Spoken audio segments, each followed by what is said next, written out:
Welcome to A Fine Time, The Nanny Revisited. This is a podcast about The Nanny, where we recap each episode and then discuss, sharing our own unique take on each episode. I'm Bernadette. And I'm Debbie. I'm sorry for the delay in the release of this week's episode. I was busy perfecting my balance beam routine for the 2024 Olympics. That is not a true statement. Today, we are talking about episode 19, The Gym Teacher. As usual, we're going to start with a brief summary of the episode. Fran and Val return to the Sheffield home after shopping, only to find Maggie, who claimed to have her period for the fourth time that month, home from school. Fran realizes that Maggie was trying to get out of gym class, and Maggie explains that this term her school is doing gymnastics. While Fran initially refuses to help Maggie avoid gym, she writes a note excusing Maggie from participating because of a heart murmur. The school calls to inquire, leading Maxwell to ask Fran if she knows what the school was talking about. Fran promises to handle it. Meanwhile, Maxwell decides to work with actor Alan Beck, who 20 years ago set Maxwell on fire for failing to add lemon to his tea because Beck can pre-sell a 6-month run. That's why Maxwell decides to work with him. Fran and Maggie go to speak to Maggie's gym teacher, Coach Stone, and learn that she was Fran's gym teacher back in the day. Coach Stone promises to torture Maggie so bad that she's going to beg for death, and Fran notes that marriage has mellowed her. While Fran and Maggie try to prep for Maggie's gymnastics test, Maxwell struggles to work with Alan Beck. Fran and Maxwell commiserate about the reappearance of demons from their pasts and give each other advice to face them. In the end, all's well that ends well. Maggie's gymnastics performance is abysmal, but she receives an A because Fran saves Coach Stone's life. She was choking on her whistle.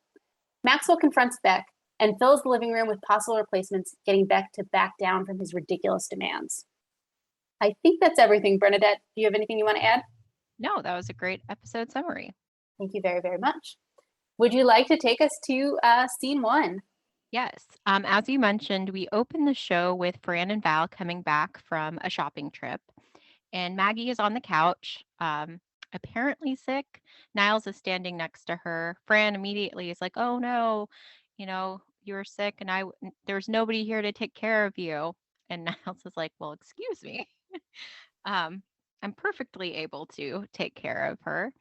But then Maggie says, "Oh, it's a visit from the monthly friend," and Niles quickly surrenders. Okay, I'm out of here. Essentially, Yeah, he couldn't get all out of there fast enough. Yes. Val is kind of clueless as to what Maggie's referring to. So Fran is like, "What comes at the end of a sentence?" And Val responds, "A parole." Yep. um, and Fran notes, "Well, Maggie, you can see Val is not short for valedictorian." Yep. So Fran starts Fran notes, "Well, that's the fourth time this month. You can't have your period 4 times in a month. What's going on? You're not fighting with your boyfriend." Side note, who is the boyfriend? We don't know yet. Yeah. Actually, I'm not even sure we ever learn who her current. I don't know if we meet her boyfriend. I'm looking in the episodes. I don't remember the boyfriend being in any of the other episodes in season 1, but we do see a boyfriend at a future point, and hilarity will ensue in one scene I'm thinking of. But anyway, it's silly. Okay. Continue. Anyway, Fran is trying to kind of go through various reasons she thinks, thinks Maggie would have, tried to come home sick. But then she finally settles on, "Oh, you're trying to get out of gym class."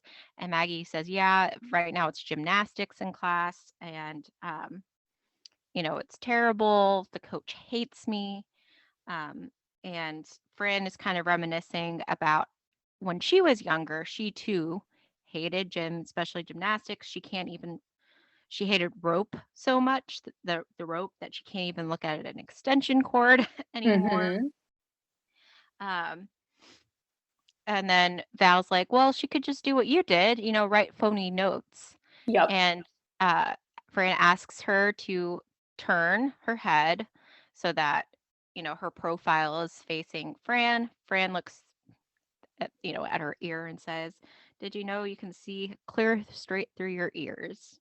Yep. Implying, of course, that Val is not thinking this through. And Fran's trying to say this is a totally different situation. Uh, and apparently, whenever after World War II, when a lot of Nazis fled to South America, this one came to her high school, PS 19. Correct. So, again, essentially, we're setting up for the episode the entire um, kind of thing with Jim, and again, kind of paralleling Fran's experience, which, as you noted in your summary, we'll find is very close to home. Yep. Uh, but yeah, did you have anything you wanted to add? So I liked the back and forth between Maggie and Fran, where Fran, it says, "What gives? You had your period 4 times this month," and Maggie defensively says, "So." And Fran says, "So women don't get their period every week. If they did, all the men in the world would be institutionalized." Mm-hmm. I just thought that was amusing, and also shows a very poor understanding of biology on Maggie's part to try to make that argument. Mm-hmm.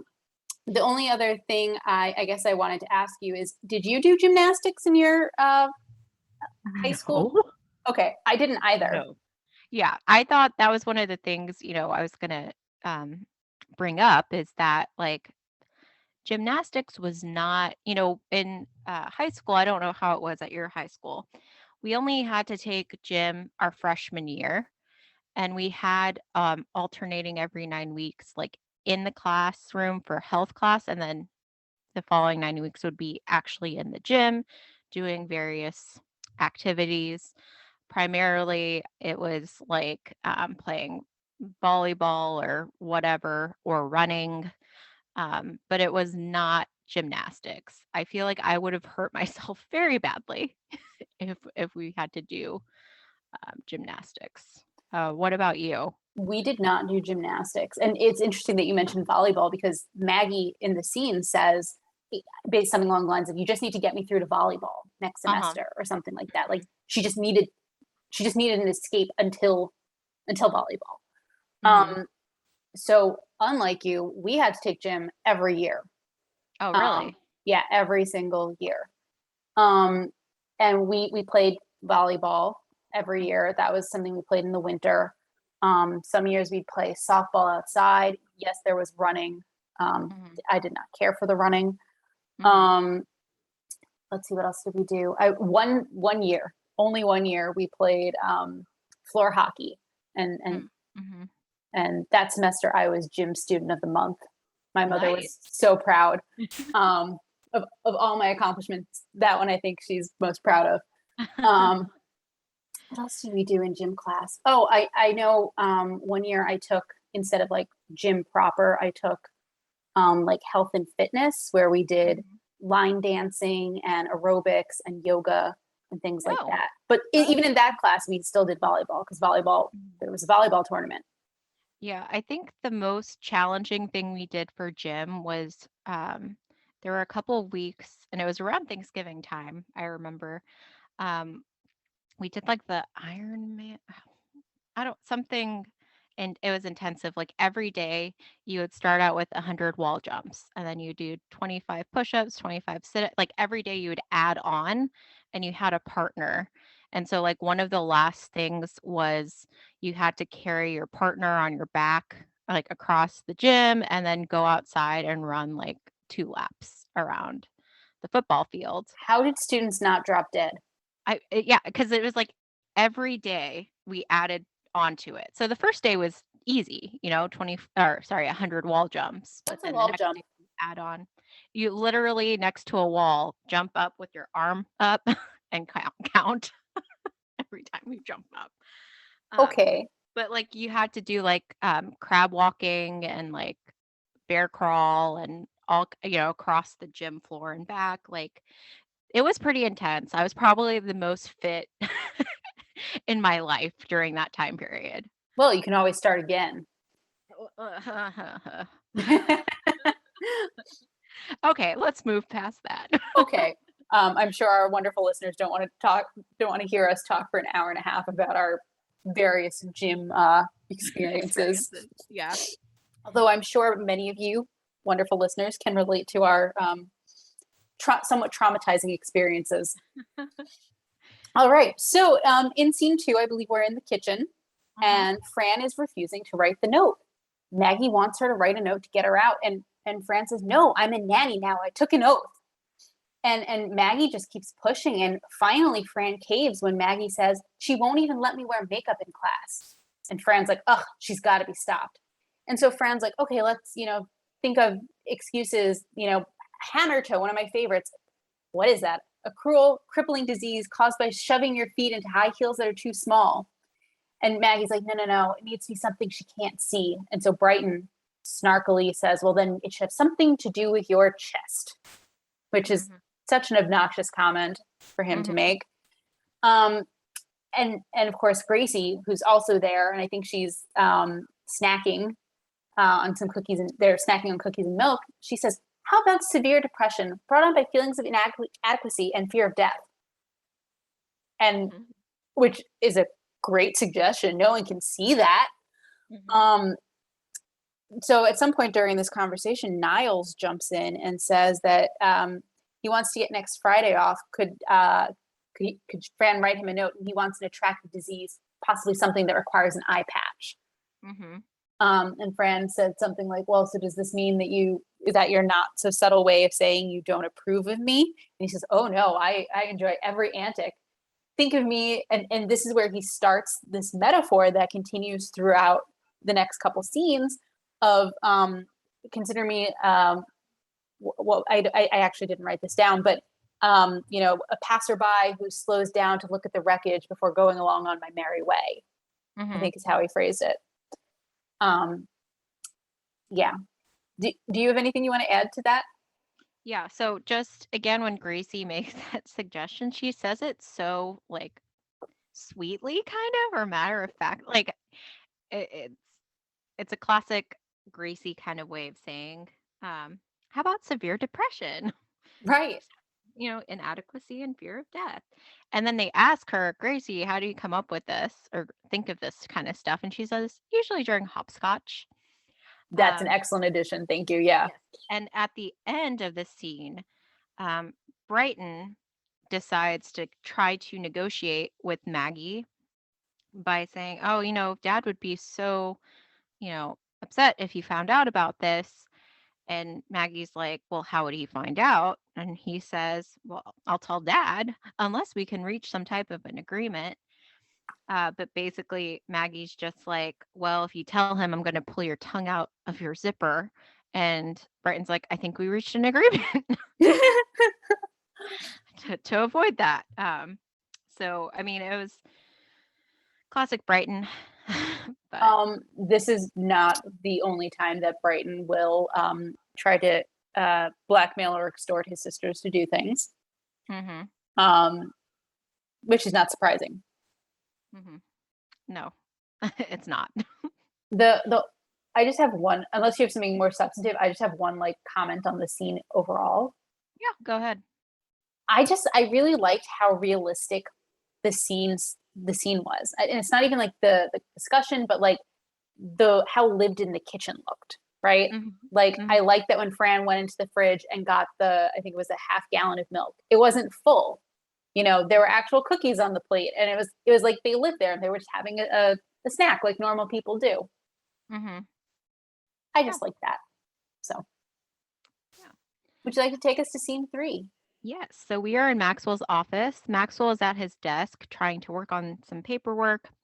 Niles is at the window using like a little window squeegee or something to Mm-hmm. try to, he's wiping the windows, but it's creating like a screeching sound that is very irritating. And after a couple of times, um, Maxwell is saying, says, I'm trying to do work here. And Niles responds, as, and what am I doing? As opposed to Sorry. what I'm doing, which is Yes, a as hobby. opposed to, I was like, I missed a word in my note, as opposed to what I'm doing, which is a hobby. Correct. Um, uh, Fran comes in and Maxwell notes that he got a strange call from the school. Apparently, Maggie has a heart murmur, and this is Niles is still by the window in the background and going, "Oh, traffic's backing up." Um, After Maxwell says heart murmur, he says, "Oh, pile up." And as Maxwell continues to try to ask about what the situation is, do you know about this? Oh, we're going to need the jaws of life. So again, he is continuing that metaphor of watching a Right. car crash. Correct. Fran's kind of squirming under these questions. Cece comes in, and Fran immediately goes up to her and goes, "Oh, it's so nice to see you. We should um, spend more time together." And Cece kind of gives a little laugh and is like, "Oh, it looks like the little rubber band in your brain finally snapped." Correct. And Cece tells Maxwell that Alan Beck, you know, is available to work with their production, and uh, but Maxwell's not keen on this. Fran is excited. She's a fan of Alan Beck, but according to Maxwell, he's a demon. He Mhm. used to, 20 years ago, or when Maxwell was 20, he worked for Alan Beck as the gopher. And as you mentioned in your summary, when Maxwell failed to include a lemon in his drink, Beck like literally set him on fire. To which you can tell he's traumatized by that. Understandably, for the record, I would not Yes. like to be set aflame.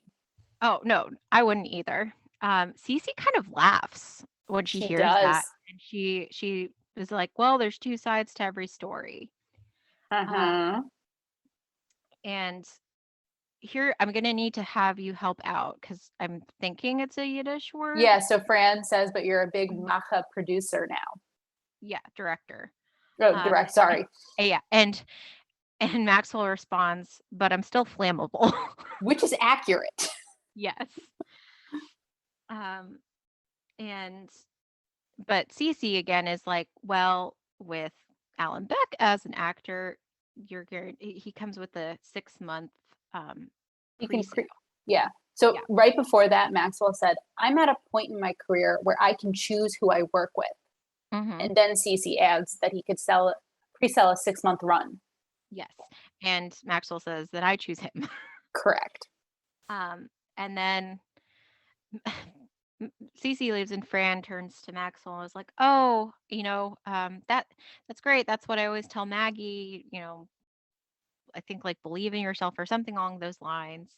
And Maxwell's Face like, your "Oh, fears. oh, face your fears." And Maxwell's like, "Oh yes." Um, what is this all about with Maggie? And Niles notes, "Oh, just when, you know, it was clearing up, an idiot swerved into oncoming traffic." Correct. Um, and I think at this point, Fran's like, "Well, I'll take care of this. Don't worry. Keep it moving. Keep it moving. Nothing to see here." Correct. So, And she so leaves. again, I enjoyed Niles just kind of in the background, Yeah. No, commenting on everything. Yeah, his commentary was great. The metaphor was spot on. yeah. But again, I mean, he's right that Fran kind of swerved into that, like, because she's the one who reminded uh, Maxwell. inadvertently Yep. Maxwell about Maggie. Yeah. It's like Anything else you want to add? just to build off that, it's like in one of the previous episodes, oh, I want to say it was Deep Throat, but in one of the previous episodes we've watched, someone makes a comment, oh, well, you say nothing, and Fran says, oh, I never think of that as an option. Mm-hmm. So it's one of those things where her mind is still going, and she needed to go back to the point where they jumped off, and this time it got her into a little bit of trouble, but she'll Mm-hmm. take care of it. So as we'll see. So, would you like to take us to the gym? I'd be happy to. So Fran and Maggie go to what we assume is her school, and they're in the gym, and it looks like a gymnasium, right? It has the blue, I guess, safety pads and other paraphernalia for gymnastics. And the thing that caught my attention, Fran goes over to the rings, says, "The rings, good old rings," and she like holds onto them. They're about head level, and she tugs, doesn't go anywhere. And so she Mhm. says, I have no use for rings unless someone's putting one on my finger. Mhm. Um, and so they were gonna look for Maggie's gym teacher to explain that, tell her the truth that Maggie's heart's just fine, and you were lying. And well, Fran and Maggie have this great exchange where Fran says, "Oh, honey, you're making a big deal about what lasts a grand total of 4 minutes." Maggie says, "What are you talking about? Gym class lasts 45 minutes." "Listen and learn," Fran says. "First, you got to get dressed. Take your time. You're not a fireman. Now you Mhm. volunteer to get the equipment, which is very heavy. So you pull something. It could be a side ache, a Charlie horse, a hernia, depending on how much time you need. 12 minutes. God, I was good. What are we down to? 20 minutes. All right. Just enough time for you to look for your contact." "Fran, you don't wear contacts." "Exactly. Do you know how long it takes to find a contact that doesn't exist? 16 minutes, which brings us down to a grand total of 4 minutes. It's a cinch. Anyone can get through 4 minutes of gym, even if you had my old teacher, Ms. Wickovich. We used to call her the Wicked Witch of the West. And guess who's there? Miss Wickovich. Mhm. And she somehow magically remembers Fran. Um, and Maggie, it dawns on Maggie that, you know, her gym teacher used to be Fran's gym teacher. Mhm. And that does not bode well for her. And so, how does Fran try to get them out of it? "Oh, I think I've dropped my, nobody move. I dropped my contact." Mhm. Um, I thought she said Wickabitch of the West. I thought it was wicked. But I Oh, mean, it's maybe. definitely a reference to the I would have to rewatch it to see. I don't know if I just I upped mean, that. whether it's with a B or a W, it's the same concept. Exactly. Mhm. She was not very popular amongst her students. Oh no. And for good reason. Correct. Um, because basically I have it's an obvious cut at this point away to commercials in Hmm. the original run. So I don't know if you counted this separately or as one. I counted it separately, but it did Okay. have my favorite. I think it has my favorite line in the episode. So Then can feel I do free it? to go Okay. forth. Thank you. So we come back from commercial, which you and I did not see while rewatching. And Fran asks her, "Why'd you change your name?" "I got married," said Coach Stone. "To a man?" Mhm. And Fran's like, "So you're married and I'm not. How can this be?" And she, Coach Stone tells her, "I'll tell you how. You're soft. You were soft then and you're soft now. You're raising soft children." And, Maggie, of course, sort of awkwardly interjects, "This isn't going to affect my grade, is it?" "You bet your, what was it, soft, squishy butt it will," or something is the Mhm. response. And, "Oh, that's not fair. Ah, life's not fair. Just ask the old maid." But my favorite line in this scene, or my favorite exchange in this, is, Fran says that she's going to help Maggie, you know, ace her test on gymnastics, and Coach Stone basically laughs. "Huh? You're a French poodle. You're all poofy and perfect. But wet them down, and what do you got?" And Fran and Maggie both say, "A wet poodle," Mhm. which Mhm. I used to have a poodle. Um, my poor wet poodle, my mother described as looking like a wet rat. Mm. But my favorite part was, "A wet poodle?" Like, Mhm. Both of them are like exactly. And they said it at the a same wet time. And noodle. that would have been my answer too. "You have a wet Mhm. poodle." Um, I'm not quite sure what she was going for. No, because Uh, she never says. exactly. Like, wet poodles are still poodles. Um, or maybe that was her point. I don't know that I guess they're no longer poofy and perfect, but they're still poodles. Anyway, Mhm. so this is where Coach Stone says, about Maggie, "I'm going to make her suffer," and turns to Maggie. "I'm going to torture you so bad, you're going to beg me to kill you." And then, she leaves. And as she's leaving, Fran comments, "Marriage has mellowed her."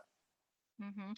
Did you notice that as she's leaving, she steps on the back of two girls who I are like did, on the yes. floor, like doing their exercises?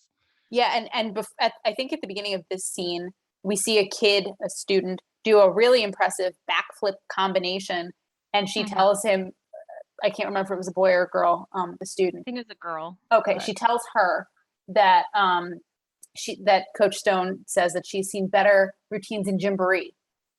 mhm. And at the beginning too, when Coach Stone first starts talking with Fran, she's like, "Oh, Miss Fine, it looks like you have recovered from all like several of your ailments." So yeah. Um, if you're okay, I'll take us to the next scene. By all means. So we are at the theater. Maxwell's kind of pacing around. Apparently, Alan Beck is 2 hours late to their first rehearsal, Mm-hmm. and suddenly, who we presume is Alan Beck comes and he pretends to throw a bomb, and there's no reaction. And so he's like, "Ah, this is worse than a bomb. It's a dud." Um, as Maxwell and he are talking, uh, Alan like lights up a cigar near Maxwell's face, so you can Yep. tell that kind of taking Maxwell back to that fire. That unfortunate fire experience. Yes. And Beck starts trying to order Maxwell around, like, get me some coffee, because he says to Maxwell, "You look familiar," as he's like lighting the cigar near his face. And Maxwell's like, "Oh, yes, like I was your assistant back when I was 20 in London." He's like, "Oh, great, get me some coffee." And Maxwell's like, "Well, actually, I'm the producer." And Alan Beck's just like, "With cream." So Yeah, totally dismissing, you know, um, any kind of authority that Maxwell may have as the producer. correct. Yeah. And then he Uh, notices Cece, right? oh, yes. Yes. And he kind of approaches her, and Cece introduces herself and notes that she is Maxwell's business partner. And Alan Beck responds, "Oh, I have a slew of those, but you can keep your Thursday open." So very much implying that they would get together. So he Correct. says specifically, "Put Thursday on hold, Blondie." And then But Fran walks in. he does that when Fran walks in. Yeah. And then he notices Fran. And he's like, "Oh, actually, hold, Put cancel Thursday Thursday on or hold. something." Yes, yeah, to Cece, because he's now interested in Fran. And Fran is like, "Oh, I'm such a big fan." Fran's very, nice to him. And Who does he think and she is? yeah, he thinks that, oh, she must be the leading lady. And she's like, "No, no, no, I'm the nanny." And Alan Beck says, "Well, there's a little boy inside me. Want to raise him." Which, oh my gosh, Yep. the double entendre there. Um, Yeah. yeah. And then he walks out, and Fran tells Maxwell, she's taken care of it. She's convinced the teacher to give Maggie a makeup test, and then she immediately asks for his credit card. And as he's pulling it out, he's like, "Wait, did you like bribe her?" And she's like, "No." "Well, only because I hadn't thought of that." And he's like, "Well, then what's it for?" And she says, "For new exercise outfits." Right. As she was always told that you need to, dress the part or whatever. My grandpa always said you must look your best. He insisted on being buried in a tuxedo. Unfortunately, it was a rental, which may explain my family's horrible credit rating. Hmm. At this point, uh, Alan Beck comes back saying that he doesn't like that in Act Two he's in a wheelchair. Who would ever believe that? And Maxwell's like, "You're playing uh, Franklin Delano Roosevelt. Like, he was a paraplegic." And basically, he's like, "We'll find a cure." Right. Uh, so again, he's established that he is a massive jerk with He- unreasonable demands, yes, and and that will no regard. continue. Yeah, and no regard for Maxwell's like role in this. no regard for anyone else. That's true. He's a big sleazeball when it comes to the ladies too, as we can see. Apparently. Yes. Bernadette, tell us how you really feel about Alan Beck. Not a fan. I wonder why. Yeah. So, was there anything else you wanted to add to that scene? No. Okay. You did a great job summarizing it. Thank you. Thank you. Do you Go on want to to do? Jen. Oh, I was gonna say, do you want to do the gym scene since I've done the last two gym scenes, or would you like me to do this Okay. gym Well, scene and this then one's pretty quick. exactly? So I can do that quickly. So, Fran and Maggie show up in their new uh, gym clothes, which are like the leotard. We can talk about it more in the fashion part of it. Let me just say, very 90s. um, Yes. and again, there are Coach Stone's wrapping up some stuff with other girls. She kind of uh, calls the girl who does like something impressive, Mary Lou Rotten. Yep. And then when she notices Fran and Maggie, she says, "Oh, look, it's Olga and Nadia." Mm-hmm. And basically, she kind of scoffs at them, like you're not going to be able to, she's essentially looking forward to failing Maggie. Um, but she leaves, and Fran is like trying to pump Maggie up that she can do it. She's like, "Okay, we got this." And then they both start running forward, and they both trip at the same time. Over the And same honestly, mat. Yep. yeah. And I had my immediate thought was, "Oh, is this like both of them trying to get out of actually practicing, or is this just highlighting how klutzy they are?" I think it's Could highlighting be how bad they are. yeah. Because the reason my first thought was like, oh, they're both trying to get out of it is because of Fran's earlier advice about pulling something. But again, it could just also just highlight their natural clumsiness. Yeah, I'd go one further and say it's not even their clumsiness, it's just their lack of coordination and their inability to do gymnastics. Mm-hmm. Yeah. Like the first step of doing gymnastics is not falling over the mat. Yeah. Yeah. Okay. The one thing I want to add is that when Coach Stone was leaving, she says, "Have a nice practice, girls. I have to get home to dinner, a romantic dinner with my husband. You know what that's like, don't you, Fran?" Oh, that's right, you don't. Mm-hmm. So she'll take every opportunity to taunt or tease or belittle or make miserable the people around her. So Indeed. Mm-hmm. that For a little bit, I was wondering, like, could there be a twist here where Coach Stone is married to Alan Beck? But it doesn't make sense because of the last names, and also correct. like, from what we know, she's happily married, and Alan Beck's just all over the place. I mean, he could be happily married as well. His partner might not be, but Yeah. sounds like he would be. Mm-hmm. Yeah. Would you like me to take us? I believe we're in the kitchen now. Yeah. Okay. Mm-hmm. So we're now in the kitchen. So this is after Maggie and Fran have practiced as much gymnastics as they can, and needless to say, Fran is not in great shape. She's Mm-hmm. I think I don't remember where we start with her, but at some point in the scene, she's sitting at the table in the kitchen. She has her feet soaking in a basin. She has an ice pack on her head. She has a heating pad on her shoulder. Mm-hmm. I think she's sitting on a cushion on the chair. Like she's just Mm-hmm. really not in good shape. Mm-hmm. Anyway, Maxwell comes in and says, "I hate dealing with actors. They ruin theater." Mm-hmm. And he complains about how Alan Beck is insisting on playing FDR as a swashbuckling paraplegic who jumps out of his wheelchair at will, screaming, "It's a miracle." Mm-hmm. And so Fran's like packing up to try to like prepare to get up from the chair and, we assume go to bed. And she says, "I know someone who could break his legs."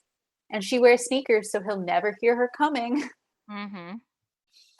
And so, they're sort of Maxwell and Fran sort of commiserate about how these demons from their past have come back to, ruin their presence.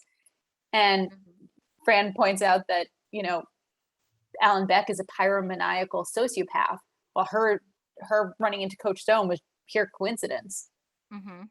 And, you know, um, I believe Maxwell first tells her, that she's not in high school anymore. She's a big macha nanny. And, she should stand up to Coach Stone. And she turns the tables on him and says, well, why don't you take some of your own advice? If the guy's making you miserable, why don't you stand up to him? And Maxwell says, because he'll quit. And Fran points out, nah, the worst that'll happen is he'll set you on fire again. How many times can you do that before it gets old? Mhm. Which is a very interesting way to look at the situation. Mhm. Like getting set on fire once seems like more than enough to me. Yeah. But also at the same time, he would possibly get tired of it when he Alan Beck, I mean, would get tired of it when he realizes it doesn't get him anywhere. Mhm. Um, and actually, like, so at the beginning of the scene, we first see Niles and he's warming up.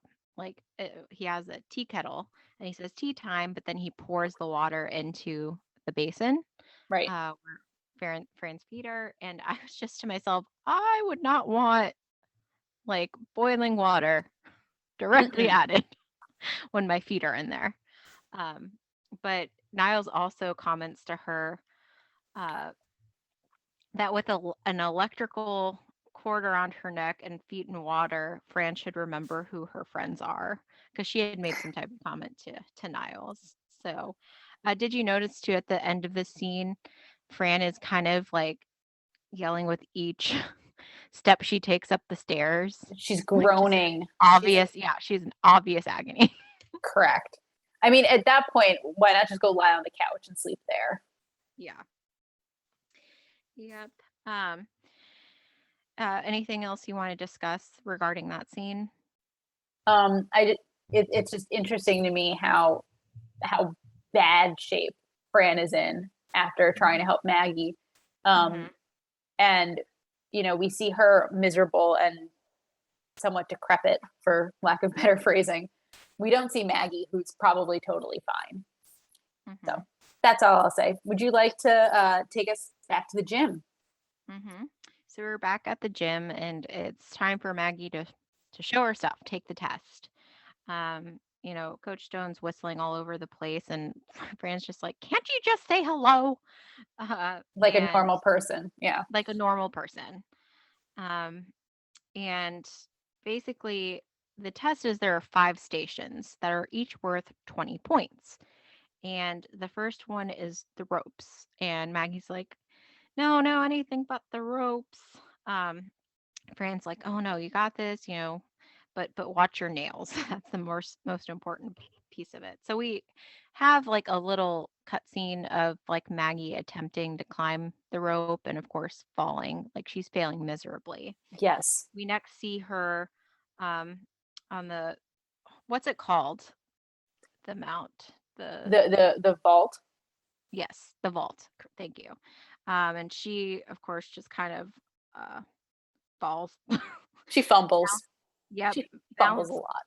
Yeah, on the balance beam, she like does that thing where she is like crawling and then like slips, but she wraps her arms around, so she is now hanging upside down from the balance beam. Um, anyway, suffice it to say, at the end, the coach is like, "Okay, you're terrible," and She it, stinks. she stinks. And Fran's like, well, it's better to have stunk than never to It is better to have tried and stunk than stuck to than never never have to have stunk at all. stuck it. Exactly. And she kind of like pauses herself after making that statement. And Fran's like, can't you just give her something for it? And the coach is like, yeah, I'll give her an F.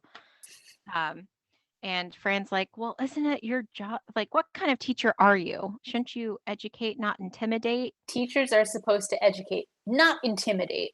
Mm-hmm. And then Fran, go ahead. Yeah. Well, um, Coach starts choking. Well, she was turned away. And so Fran notices that she's in distress, and she's like, well, why didn't you do this is the universal sign of choking. She demonstrates with her hand. And so then um, coach does that, and she's like, well, now I know. And so she performs the Heimlich maneuver, and the whistle pops out, and the coach is like, you saved my life. You saved my life, like Exactly. exhausted. Um, and and Fran notes, yeah, I may not have passed gym, but I passed by the Heimlich maneuver poster at the Chinese restaurant every day or whatever. I might not have passed gym, but lucky for you, I passed the Heimlich poster every Sunday at Fung Lum's restaurant. Yes. Um, and Maggie joins them, and she's like, well, how'd I do? And Fran's like, you did great. You got an A, right? Turning meaningfully towards the coach, and the coach is like, right. Exactly. So essentially, by Fran saving the coach's life, that's how Maggie gets her A. Maggie was very lucky. Mm-hmm. Yeah. The one thing I will add is before Maggie goes through the 5 different stations, Fran says to Coach Stone, what's wrong with you? Do you like to see girls suffer? And Coach Stone says, yeah, especially if they cry, which is really disturbing. Yes, very disturbing. Okay, want to take us back to the office? Sure. I did not write down all of the demands, but basically we come in the middle of Alan Beck listing his demands out. He wants a personal trainer with a specific body type. He wants, a private dressing room bigger than the casts. He just like goes on this whole long list of things he wants. And number 50, he wants the little statue, the little bust on Maxwell's desk. I want this. Mm-hmm. And, Maxwell says, all right, well, here are my demands. And he tells him things like, you have to, be a professional, come on time. And there's this scene, this meaningful mirroring, if you will, between the two men with their cigars and lighters, because Beck again has a cigar and lights it in front of Maxwell, again showing his dominance, and Maxwell then takes out a bigger, longer cigar and I guess a more powerful lighter, because Beck takes a step back. Yeah. And Maxwell tells him basically, you'll do this or you're fired. Mm-hmm. I give the orders around here and you'll conduct yourself in a professional manner. Beck basically says something along the lines of, I am FDR. Like, basically, you need me. Well, he walks out of the office and into the living room, and he finds a whole host, a room full of men dressed up or in their wheelchairs, on crutches, sitting, like dressed up like FDR, who are quoting famous lines from FDR's speeches. And as Beck is walking, like looking around, Fran comes out and says, tells Maxwell, Anthony Hopkins called again and wants to know if he should bring his own wheelchair. The man is such a pest. And Maxwell says, tell Tony whatever he wants is fine.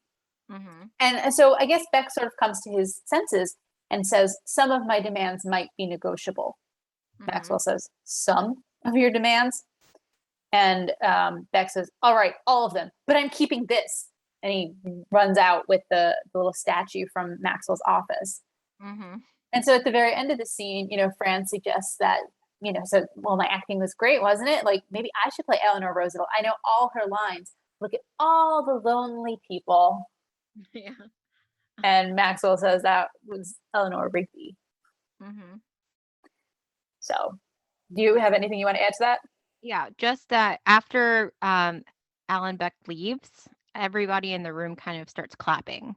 And it's obvious that they orchestrated the scene in order to kind of get Alan Beck to come to his senses, because they know Miss Babcock has your checks for you. Correct. So they hired a bunch of people to pretend to be auditioning for the role of FDR. And at the end, too, it's interesting because Maxwell tells Fran not to quit her day job. And I just think it's funny that, I mean, obviously we're watching Fran acting. No, that's a good point. Her day job is to be an actor. So she's like, "Don't worry, I won't." Anything else with that scene before I take us to the very last one? No, by all means, take us Okay. away. So we are back in the gym, and Coach Stone and Fran are looking at a yearbook. And Fran notes, "Oh, the class of '82, they were such losers." Um, you know, Coach Stone makes some type of comment about the hair, and Fran's like, "Hey, that was the Farrah Fawcett look." Um, then uh, Coach Stone is like, "Oh, is this you with so and so?" I didn't catch the name of the guy.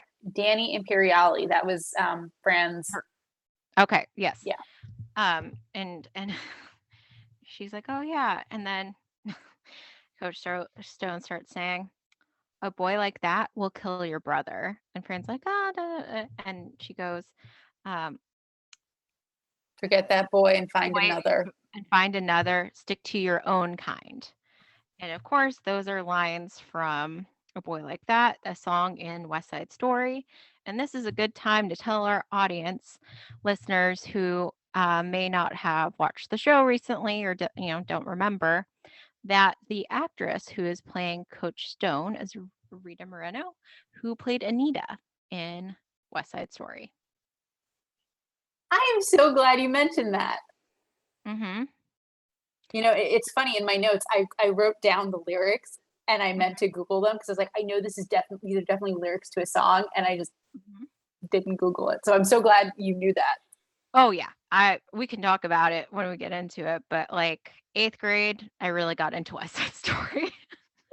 So like as soon as she started saying that, I was like, "Oh yes, they are purposefully making um this connection." It's like in the last episode where we have Dan Aykroyd making Ghostbusters references. Mhm. This is them kind of having fun with doing that with um, you know, their guest star this time. Um, and it definitely then prompted me to look up some uh, musical numbers from West Side Story afterward. But yeah, but that is the episode. Yeah. I have nothing to add to that short scene. Hmm. Would you like to jump into our shticks? And if so, where would you like to start? Let's just start from the beginning. Favorite fashion. Um, I will say I didn't really particularly have there's several notable pieces of fashion, such Mhm. as their exercise outfits. Um, but I don't know. Like, I personally thought Fran's first outfit was very loud. I don't know if you liked it. I know And you like for brighter colors. for our wonderful listeners, as a reminder, correct me if we're not talking about the same outfit. She has, I think, like plum colored tights, a green skirt, like a green like pencil skirt, a purple long sleeve blouse under a is it a floral vest? Mm, I think so. Oh, again, I just looked at it and was like, that's very loud to me. I wouldn't wear it, but I do think I have a skirt that looks like hers, but a little longer. Mhm. Yeah. Did you have a favorite outfit this episode? Um, I'm not sure I'd call it a favorite, but Fran does wear her birthday dress from in the third scene. So like when they go to the high school, she's Hmm. wearing the dress that she wore on her birthday, which she also It did packed. look, yeah, it did look familiar. Yeah. Hmm. Um, I sort of liked her outfit on the test day, which was, a blue pencil skirt, black tights, a white jacket with black lapels, and then I think it's also a blue turtleneck. Yeah, and I think we've seen that outfit before, I think, or at I least parts of it. I think so. I think you're right, but I Hmm. like it. So Hmm. I thought it was interesting. She at some point wore like a velvet floral kind of top.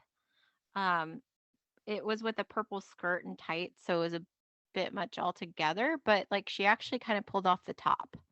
Um, I thought, but anyway, uh, but really those, especially Maggie's um, gymnastics outfit was so quintessential, like late 80s, early 90s, where you had like the tights underneath, um, like the what's it called? The full size Leotard. leotard. Thank you. Um, and again, very bright colors. What do you Yeah. think of that? I preferred Fran's exercise Oh, outfit yes. to Me too. Maggie's. I mean, I remember being a 90s kid putting a bathing suit on to do gymnastics. So it's a similar concept. Probably Mhm. wouldn't do that now. Yeah. Yeah, I'm not a fan of the exercise outfits. So Mm-mm. Yeah. Any other fashion you wanted to discuss? I don't think so.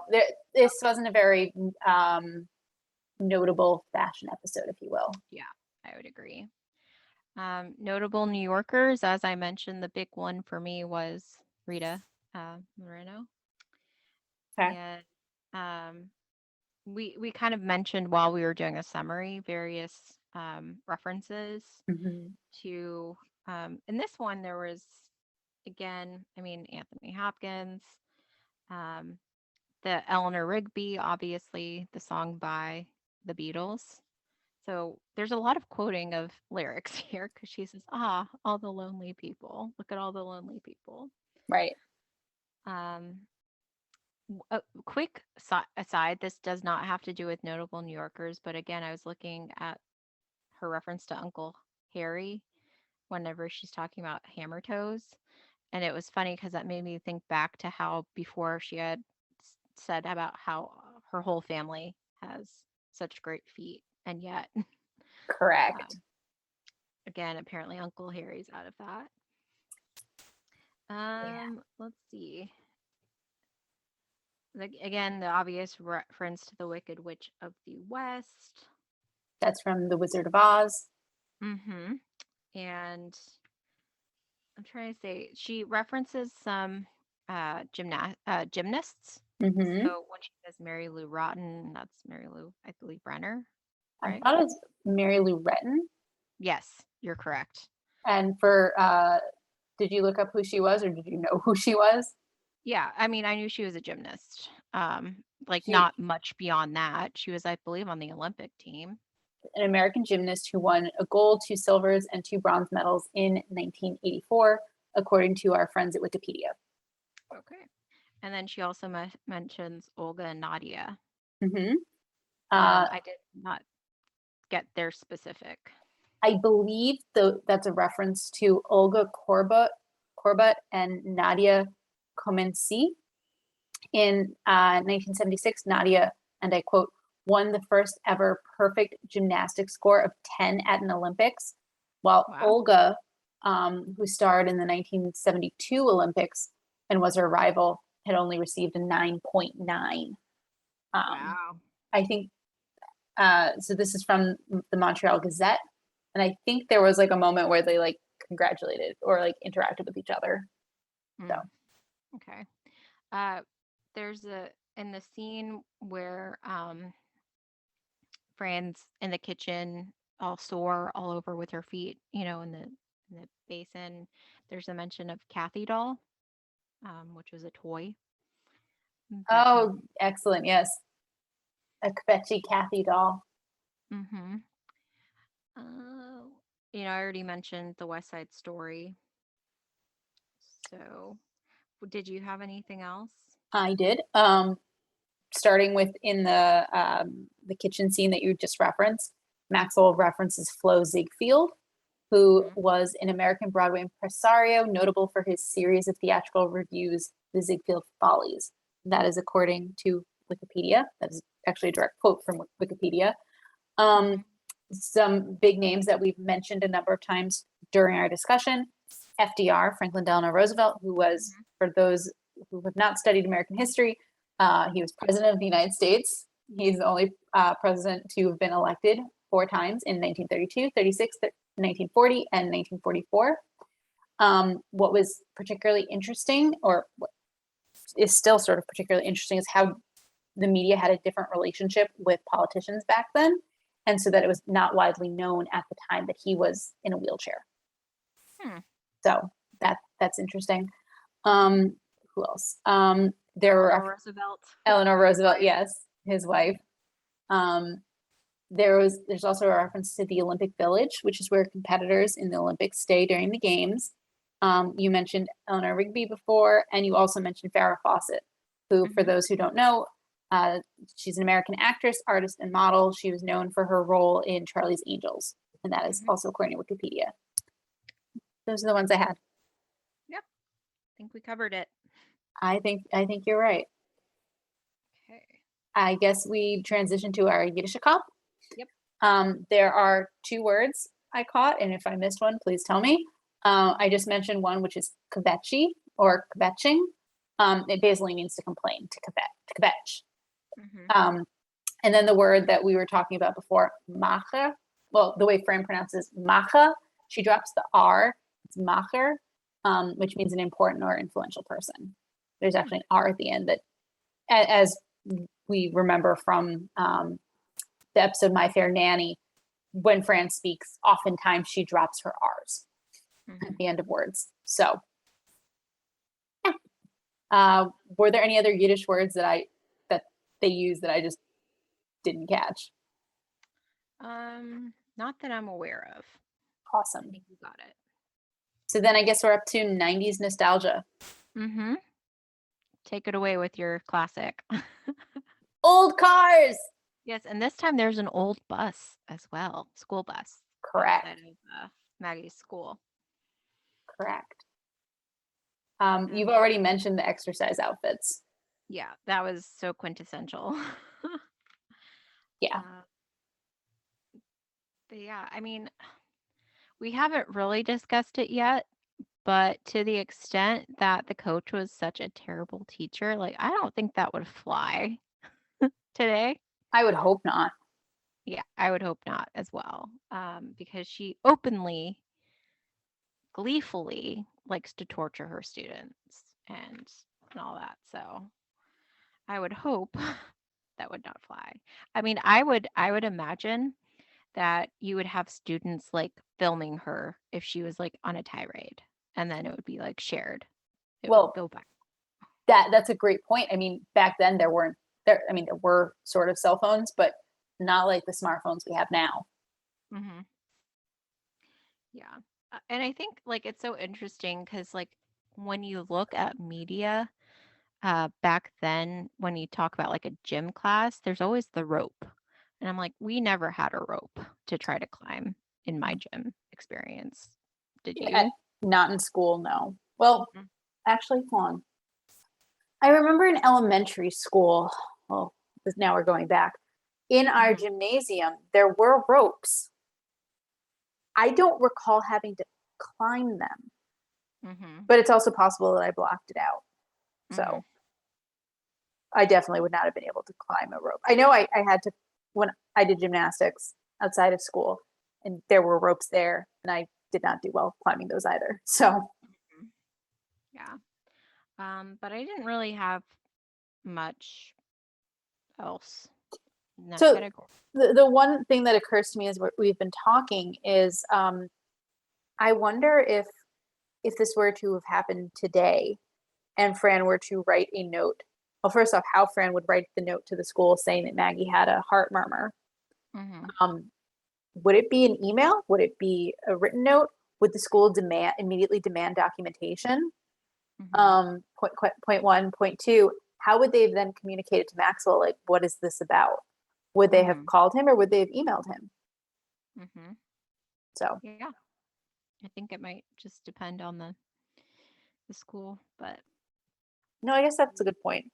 But I would guess that there would be. The other thing too is if it's really happening right now, what Maggie might try to do is claim that she's sick with COVID and quarantine. So, Fair point. or Fran can say, "Oh, we had a close contact. We have to quarantine." But that wouldn't get her out of the whole semester, what's left of the It semester. would get like her out of 14 days. Fair, unless, yeah, depending on how the school takes those things. Yeah. Mm-hmm. So anyway, if it was truly a 2021 trying to come up with excuses, I'm not saying that people don't legitimately need to quarantine. I'm just saying that there are people who have used that. So. But your point is well taken that in 2021, that would be something she could claim that there would be no documentation for. Mm-hmm. So, yeah. I guess that leads us into our future fun segment. I just have a small handful of things. They're all sort of minor. But I guess I'll start with going in order. So in the first scene when Maggie comments, "Oh, it's just my monthly friend," and Niles bolts as fast as he can, referencing female condition, I'll put it that way, or female issues, works very well on Maxwell too, as we will see later. Jumping to Niles doing the windows in Maxwell's office, it's sort of funny that is what he is doing, because there's a later episode where Niles absolutely refuses to do windows. Mm-hmm. Like, he quits his job at the Sheffield home and takes up new employment, and he does all kinds of things, but he doesn't do windows. Spoiler, he does come back to work for Maxwell, but he still does not do windows. So it's amusing to me that here he was. You mentioned that Cece was rather unconcerned about Maxwell being set ablaze by Alan Beck and saying that there were two sides to every story. Just the way she said that is reminiscent to me, or reminds me of a later episode where she cheerfully tells someone on the phone that she was, and I quote, "playing with the domestic's head," end quote, while bugging Niles and screwing up his cleaning. So there's that. To the point where Fran says, "Well, maybe I should play Eleanor Roosevelt," and he tells her not to quit her day job, as you pointed out. In a later episode, Fran does get cast as Juliet in Romeo and Juliet. I will say it is not a Maxwell Sheffield production. I look forward to us discussing that episode. And then finally, in the last scene where they're looking at the yearbook and Coach Stone points to the picture with Danny Imperiali having his arm around Fran. You all remember Danny. We saw him in episode 1. He's the owner of Danny's Parisian Brides for Less, or whatever. We will see him again in, I believe, 2 weeks. And he will feature quite prominently in that episode. So he's also referenced later on again, but he features quite prominently in the episode Franny's Choice. So some things to look forward to. Yeah. I think we're up to our episode rating, where we are going to rate the episode from 1 to 5 lipsticks. Is it my turn or your turn to go first? It's your turn. Darn it. Why is it always my turn? It's not. I know it's not, but it always feels like it's my turn. So I like this episode. It is not one that I would necessarily go out of my way to rewatch, but I did really enjoy watching it. I enjoyed the parallels between Fran being tortured by someone from her past and Maxwell being threatened by someone from his past. Coach Stone is quite a bit over the top and sort of unnecessarily mean, but I guess it makes a point. I guess I'm going to give it a 4, because I think I like this episode more than, no, I take it back. I take it back. Can I do that? Yeah. Okay, cool. We make the rules here. Okay, cool. I'm giving it a Break the 3.5. rules. Okay. I'm giving it a 3.5, which is exactly what I gave Sunday in the Park with Fran last week. I was going to say that I liked this episode better, but I definitely liked the kiss between Fran and Maxwell last week more than basically anything else, anything in this episode. So I'm going to give it a 3.5 and be done with it. How about you? And be done with it. So I think I'm gonna give it a 3. I personally was so put off by Alan Beck and Coach Stone throughout. It was not pleasant to watch for me personally, just because they were such jerks. But I like the West Side Story reference. So And that carries a lot of weight. it does. I had the song playing in my head after the episode, after I watched the episode. Again, I kind of noticed that I don't like how Maggie is with Fran sometimes. How just Manipulative. demanding and yeah, I've noticed a pattern with her with that. So that was also a little off-putting. Well, I hate to tell you that I think that's going to continue. Well, yeah. So again, there were some good again, I think Niles's commentary throughout the episode was funny. Agreed. But I think the West Side Story reference carried it for me.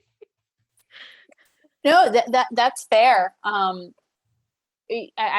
should have mentioned I also liked Niles' commentary and his metaphor that continued. Mm-hmm. It was also very witty. I'll throw it out that it was also witty how they got Alan Beck to, act like or at least seem to be on the path towards acting like a reasonable, normal human being. Mm-hmm. Yeah, that was very clever. Mm-hmm. So I did enjoy that. And yeah. Okay then. Well, that's all we have for you today. We hope you had a fine time with us as we revisited The Nanny. Join us next week when we'll be discussing episode 20, Ode to Barbara Joan. If you would like to reach us on social media, you can find us on Twitter at Nanny Revisited. You can also send us email at afinetimenannyrevisited@gmail.com. Have a great week.